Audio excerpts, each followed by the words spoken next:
Boatbuilding News, the podcast. Let's do it. Welcome to Boatbuilding News, the podcast, a series of engaging interviews with key individuals from within the marine industry. I'm excited. This is going to be epic.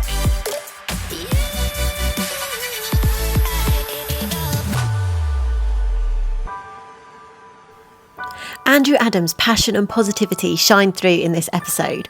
What a brilliant conversation about doing what you love every day. Welcome, Andrew, to the Boatbuilding News podcast. Hi there. Hi, Holly. How are you doing? Yeah, I'm good, thanks. All I hope out of this episode is it's as entertaining as you trying to actually log into the studio. That was quite painful. For someone that is supposed to be IT literate, it took me a few attempts. But thankfully, I think it's working. So if you can hear me speaking. Yeah, we got there in the end. So give yourself an introduction. Tell us who you are and a little bit about your business. Perfect. So my name's Andrew Adams. I'm one of the co-directors of Parker Adams Boat Sales. We're a boat brokerage business based on the Hamble, but we cover boat sales across the whole of the UK and also abroad. So we've had some sales abroad as well, and that's an area that we're looking to expand in the future as well. So that's a very, very brief nutshell of Parker Adams Boat Sales. Parker Adams in a nutshell. So you're quite a new company, aren't you? So I'd love to hear a little bit about the journey of how it all started. So take us right back to the beginning. Yeah, sure. So in terms of the journey of Parker Adams, it really started in 2019. So I was in a corporate job, which actually I really loved, but I'd always had a yearning to enter into the marine industry. And it was the meeting of Jonathan Parker, my business partner, that really started to make that feel like it could be a reality. Jonathan, his background is as a marine engineer. He worked for Sea Star for about 10 years and then was running his own successful marine engineering business. And we met when he was actually looking at an outboard motor of mine. And from that point onwards, we just really clicked, got on really, really well. Before we knew it, we were sharing a beer and having a conversation about, where our careers had gone, what we wanted to do. And we really shared a passion about the idea of boat sales and the idea that we could add something a little bit different to the market of boat sales. And so that's really was the germination of Parker Adams Boat Sales. We then started the business very much kind of just quite slowly with some of his customers from his marine engineering business. And then that sort of spiraled and we sold a few boats in the middle of 2019. It ramped up towards the end of 2019. And then we made sort of the decision to leave our sort of full-time jobs at the end of 2019 with a view of 2020 being the year that we would really take Parker Adams to the next level. Well, 2020, that didn't, no one predicted what that year was going to be like, was it? Yeah, absolutely. And it's really difficult because in many ways our business, was founded at exactly the right time, but I'm aware that right time came at a cost for a lot of people. So I'm aware of that. But it was a really interesting time because when we first started the business and decided to go full time, we went over to the Düsseldorf Boat Show it was in the January.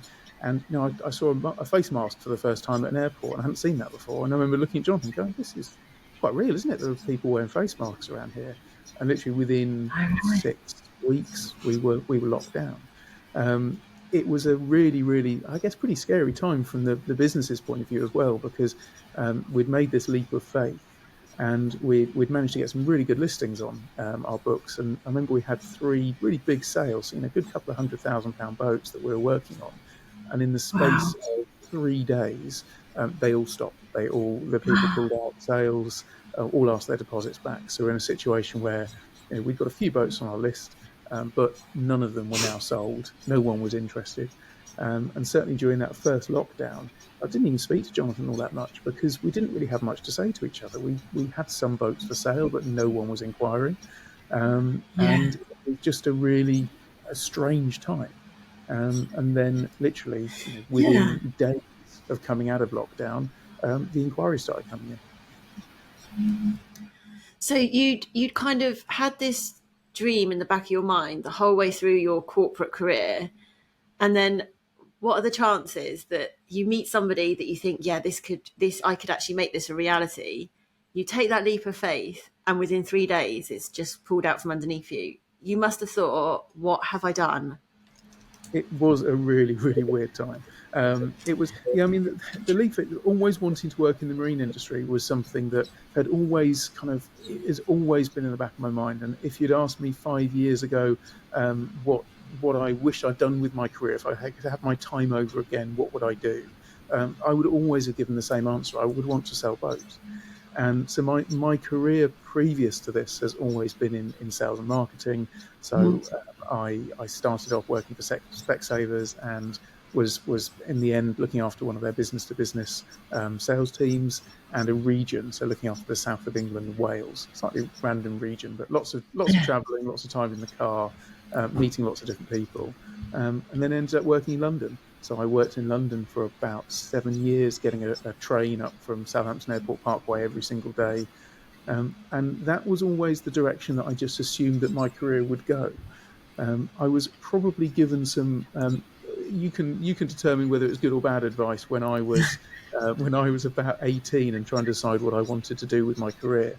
I remember talking to Mhm. somebody who said to me, I was always been passionate about boats. I was fortunate I messed around on boats when I was growing up, and I said to someone, I'm thinking about going into the marine industry. I'd like to get involved into boats. And the person said to me, he said, never ever make your career your hobby, because you'll end up hating your hobby. So you should always do something different. So I was always kind of really scared at that point that if I went into the marine industry, I'd stop liking boats. And Oh, so for that right. reason, and yeah, so for that reason, it was always something that I think with my first ever paycheck when I worked in recruitment donkeys years ago, I think I put a deposit down on a rib. And so I'd always owned boats. As soon as I was earning money, I was aspiring to own boats.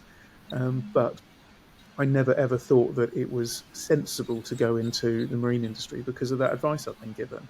And it was probably when I got close to 40 that I started to think to myself, well, actually, I'd really like to work for myself. If I were to work for myself, what would I Yeah. do? And the reality is, I'd want to do something I'm passionate about. I want to do something I really, really love. And that was always boats. So those thought processes had started in my head pretty much at the exact time that I met Jonathan, and it really was Yeah. sort of a meeting of minds over a beer, which I guess some of the best businesses are born from a beer conversation, and we just Yeah. started talking about what we could do and what we could potentially offer the marine brokerage world. Well, I mean, sometimes things are just about timing, aren't they? You know, like you say, the meeting of minds at that time was just perfect. But, right back in the day when somebody gave you that advice, I wonder if they ever realised the impact that had on you and the direction you took your career. Personally, I think it's awful advice. I think if you can make a living and a career out of something that's your hobby, that you're naturally passionate about, Yeah. surely that's the best combination. So it's quite sort of negative advice to assume that because it becomes your work that you would lose your passion or lose your love for it. So it's quite interesting. But yeah, I wonder if that person ever knows the impact of what they said. I mean, are you still in touch with the person that gave you that I'm not advice? actually. No, it was someone I knew many, many years ago.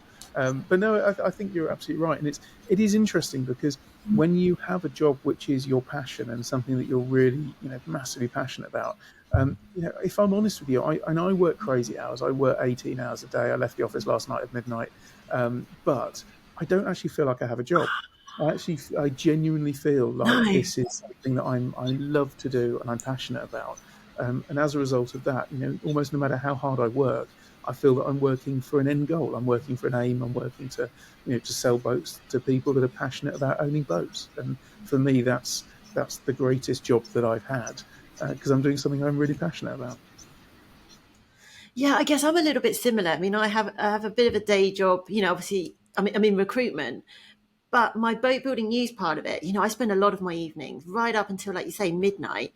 Do I ever Yeah, say, hey, I'm working till midnight? No, I don't, because it's just part of my life and what I enjoy doing. So, that's the ultimate thing, isn't it? If you enjoy what you're doing, it doesn't really feel like work, does it? definitely. And I think I kind of started to realize that probably when I was about 30, because a strange bit of my history is that my great grandfather was actually the royal photographer, and he photographed the royal family for about 40 years. And I've Oh always my had goodness. Do you have I, any of the photos of that?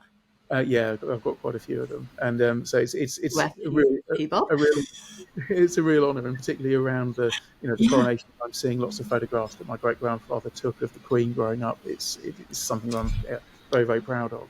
But that passion for photography was something Hmm. that was obviously ingrained in my DNA. I can't pretend that I met my great grandfather. He died many many years before I was born, but I was always passionate about photography. And when I was about 30, I started up a wedding photography business. And that business was something that I then grew to doing about 40 to 50 weddings a year alongside a day job, alongside being sales and marketing director. And so it was crazy, crazy busy. But back to the point of doing something you love, even to this day, Mm. I only do probably 5 a year now, just really for friends or recommendations. But I love photographing weddings. And that didn't feel like work either. So that joy of taking photographs was something that manifested itself through wedding photography. And then in due course, I then became the official photographer for some regattas on the Hamble, notably the Spring Series. Wow. I started to love taking photographs of boats. And again, that was part of that meeting that I had with Jonathan, was saying that, well, let's look at the way that photographs are taken on boats. Is there a way of really enhancing the way that boats are presented and using some of the photography skills? And I'd also become a commercial drone operator at that point. So I was using drones at weddings and also for local estate agents. And I then thought, well, actually, drones is such a dynamic way of capturing boats. It's all well and good seeing a boat in a marina, but actually, people want to see what it's like to go out on a boat. They want to see what it's like Yeah. to experience a boat. In fact, as a good plug here, just the photograph behind me was one of our early drone shoots of a boat that we were selling, and it shows you what it's like to be on that boat, doing what people buy a boat for, which is enjoying their time on the water.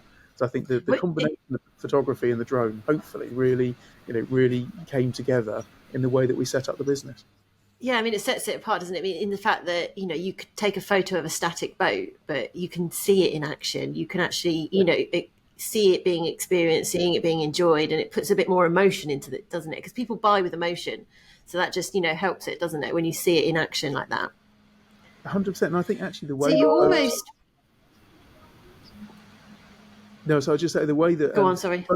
boats are bought with, I think, so much emotion because boats are bought typically with family time in mind. People buy boats because they Yeah. want to spend time with their family on the water. They want to extend. They're typically bought by people who, they have very, very busy work lives, but they want to play hard. They want to enjoy their time with their family. So it's a massively emotional purchase because a lot of people see the boat as the opportunity to spend time with their family on the water when perhaps they are working long hours in an office during the week. And so the emotion side of things, I think, is something that cannot be understated when buying a boat, how much of an emotional purchase it is. Yeah, and I love when you talk about your wedding photography. I love that in that, you proved that advice wrong that you were given, because there you were doing something you love, and it was becoming it was your hobby that turned into your work, your own small business. Yeah, And already you were giving yourself the confidence to prove that person that gave you that advice wrong. So I yeah, guess maybe then when you thought, well, maybe actually I can go into the marine industry, and I could combine my love with my career. You had the confidence because you'd already done it with your wedding photography. yeah. No, that's a really interesting point. I'd never thought of it like that. But yeah, I guess that was the first stage of proving that person wrong. Yeah. So what is it that makes Parker Adams different from, other boat sales companies? I think really what we try and aspire to is the way that we present the boats from the marketing point of view is wanting to make sure that the boats are presented in the best possible light. The drone work and the walkthrough tours is something which is started. A lot of other companies are doing similar now, but the walkthrough tours is something that I think has really set us apart and made us quite a name on the Hamble actually. So we've got over 5,500 subscribers to our YouTube channel now. But what's really I'm interesting, very jealous of that, by the way, what's as you really know. what's really interesting though is the fact that I don't look at that number as being a particularly huge number. When you look at someone like Nick Burnham, who's got the Yeah. Aquaholic channel, and Hmm. he's got over 500,000 subscribers.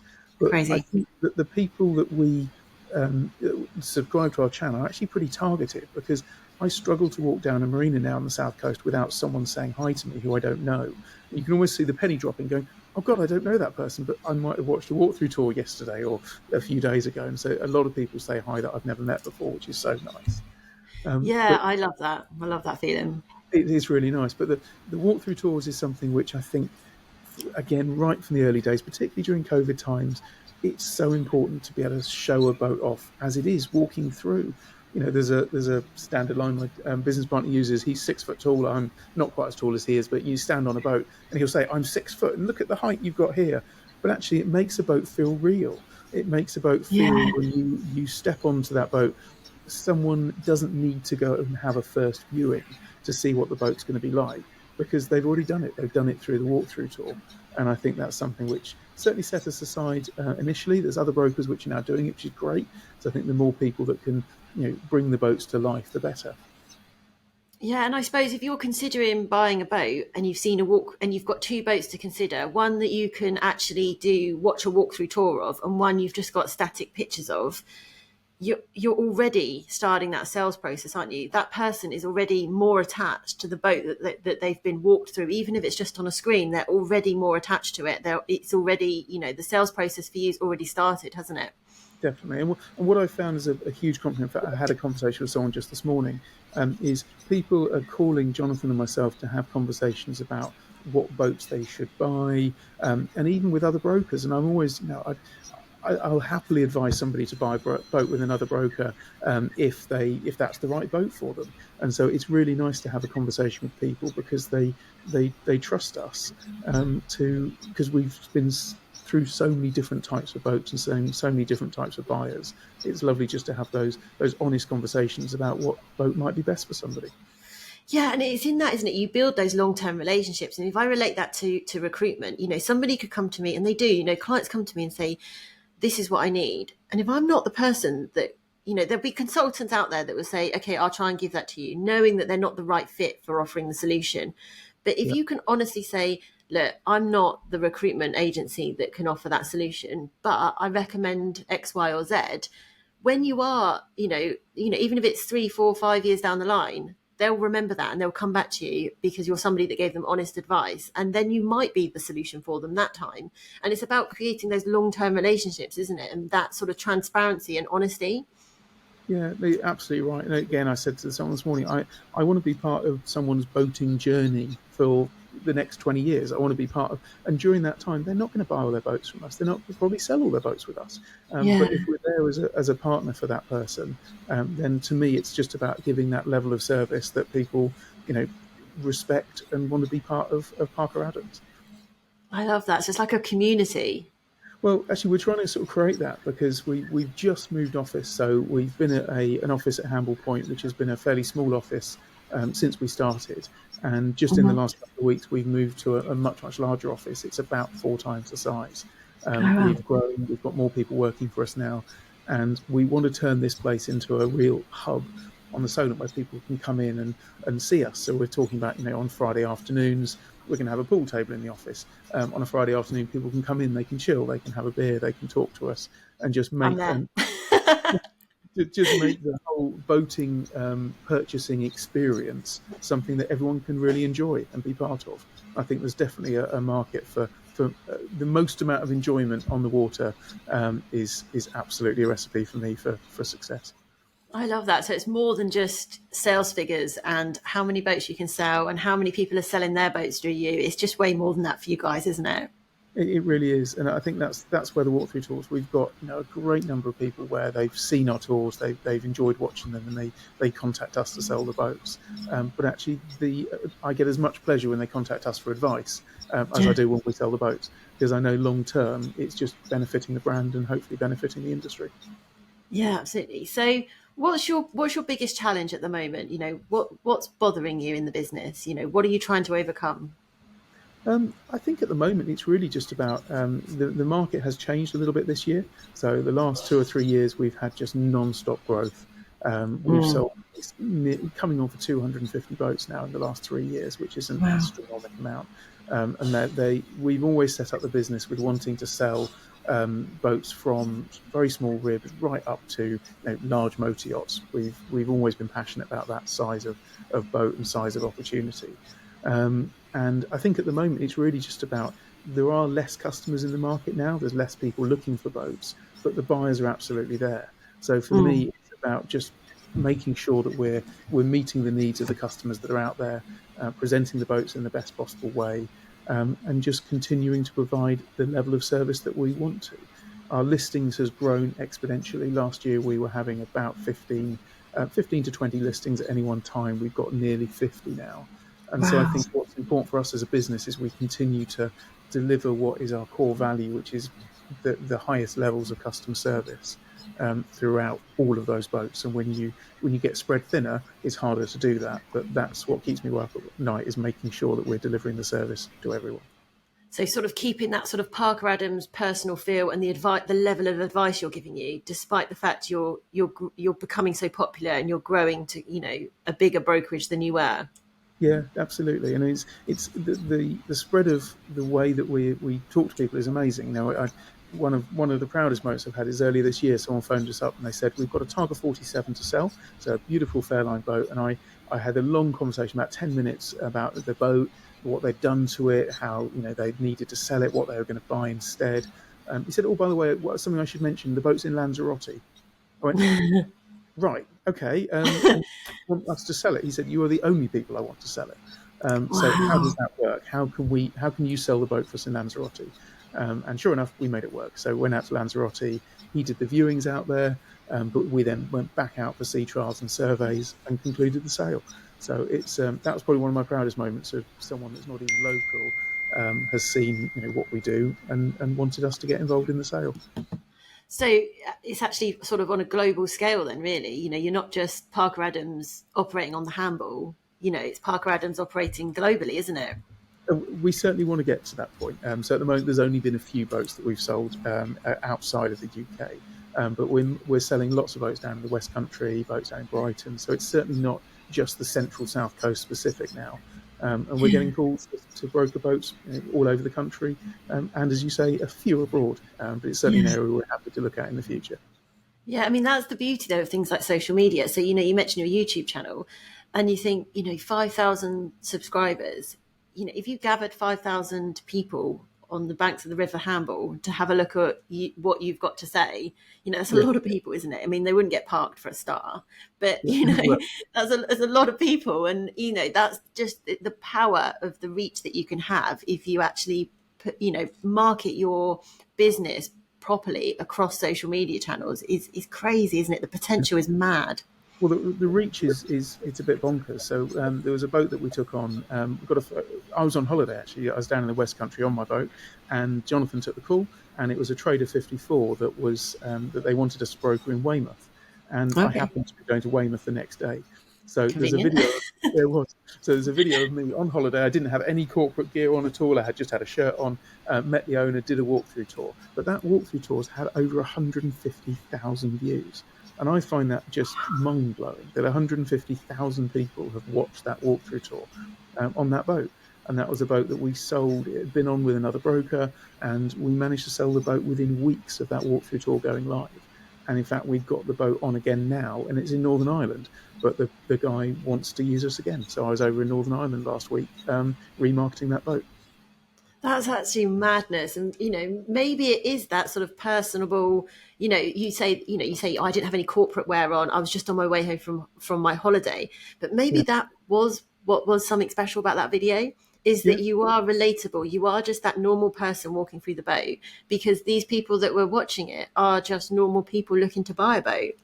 Yeah, I get excited on the walkthrough tours. I enjoy looking over boats, and I hope that comes across, because when I see that someone's put new navigation, new electronics on it, I want to know what brand it is. I want to know what model the chart plotter is. When I see they've made upgrades, I want to know what those upgrades are. And it's everything about what we do is delivered with passion. Well, that's the thing, isn't it? And I think that that's infectious, and people thrive on seeing it. Nobody wants to see somebody who doesn't look like they're enjoying what they do, who isn't passionate about what they do. So, right back to that bit of advice you received, Yeah, if you weren't passionate about your work, would you be successful, especially in something that's so sort of public facing, like walkthrough tours on social media? Because people wouldn't, they wouldn't feel your positive energy, they wouldn't feel your passion. If it wasn't something if it wasn't something that was your hobby, it would just be Andrew Adams having to do a walkthrough tour because that's his job and that's what he's paid to do. Yeah. It's a totally different level of success and a totally different feeling that you're giving someone. Yeah, I think you're right, and I've tried to do that throughout all of my career. So even when I was working in London, I was working for a voucher-based company. I was head of sales for childcare vouchers, and those were they're vouchers. They're not particularly exciting, but actually they provide real value to people. They provide an access to childcare for people that's at a tax efficient way of doing it. The last company I had before Parker Adams, I was working doing management leadership training programs, selling coaching courses, and again that makes real difference to people. So throughout my career, I've always tried to have jobs where I can be passionate about. But I Yeah. would say working in the marine industry and working with boats has taken that to another level. Well, it's something. I mean, maybe we're biased, but isn't it something so easy to be passionate about?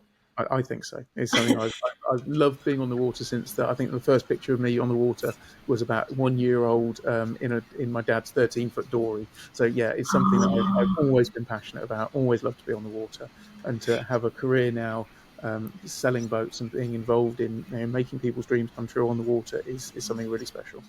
You see, I think I'm quite unique in the industry, because a lot of people that I speak to, their passion for boats, their passion for being on the water, started. They've always got stories of when they were a young child and they were on their father's boat and things like that. Yeah, And I didn't come from that background. I came from a footballing, hockey playing, running background. We never, I mean, we lived on the water. We always lived near the River Hamel, but we never ever went there apart from perhaps for a walk on a Sunday afternoon. Whereas now, I'm so passionate about boats and so passionate about getting out on the water. And my kids, hopefully they will be passionate about it and they'll have stories of, being out on the water. But I think I'm the kind of first generation of my family to do this. But I suppose it has to start somewhere. yeah, definitely. And yeah, I was fortunate that I think my dad was the second generation. So there was a mirror dinghy sailing boat that my dad actually built with my grandfather, and so they were always spending time on the water, and that then went through to me, and my children enjoy spending time on the water now. So hopefully it's a family tradition which is being passed down. Being passed down, yeah, absolutely. So, I mean, we've spoken a lot about awful advice you've received, but let's flip it. What's the best piece of advice you think you've ever received? Best piece of advice. I'm going to have to think about that one now. Best piece of advice. Or what advice would you give somebody? Maybe Actually, flip it that way. yeah, well, no, I think the best piece of advice probably I've received is kind of treating others as you want to be treated yourself. And I think that's something which, again, part of the way that I've always structured my career in terms of customer service was wanting to always make sure that the service levels that are being given are the service levels that you would expect. If you go into a restaurant, if you buy something, how you want to be served, how you want to buy something. And so I guess I've always aspired in my career to deliver the levels of service that I would want to receive myself. And as long as I'm doing that, I'm quite a picky person. And so as long as I'm delivering the service that I would be happy with, I'm hopeful that our customers are happy with that too. Oh, that's cool. I like that because people often say, treat others how you want to be treated in their personal lives, or, when you're talking to kids and you're talking about them in the playground and things. But actually, to translate that to, the workplace and the level of service and what you're offering it's a cool analogy. I like that. Cool. Okay, it's been so awesome to hear your story, Andrew. So we always ask one question. It's the same question at the end of every episode. So what one quote do you strive to live by that keeps you motivated? Wow, I really should have prepped this better, shouldn't I? And I do watch all your podcasts. Oh, good. I think from my point of view, I don't know if it's a specific quote, but it's probably just around positivity. I'm generally speaking a very positive person, so I think you should always just live your life with a really positive outlook, grasp every single opportunity as it comes your way. And that best example, I think, is really Parker Adams. That when I had that first meeting with Jonathan back in 2019, grasping the opportunity to start something that we would both be so passionate about building, is an opportunity that I'll never ever regret taking. So take opportunities and just live life to the full, and just be positive. I think there's so much negativity in the world. If you can be positive in your own little bubble, then it's so important. Oh, it is, isn't it? Because mindset's a powerful thing. So Yeah, two people can look at the same situation. One can look at it glass half full. One can look at it glass half empty, and they will feel completely different in themselves. yeah, absolutely. So I'm the epitome of the glass half full person, and yeah, always wanting to put a bit more in it too. I absolutely love it. Awesome. Well, thank you so much for coming on and giving us your time. And I'm looking forward to catching up with you soon. Yeah, absolutely. Thank you All so right. much for having Bye-bye. me on. All the best. Take care, Holly. I really hope you've enjoyed this episode. If you have, then it would be awesome if you could leave a rating or a review. Don't forget to subscribe so you can listen to us again. See you soon.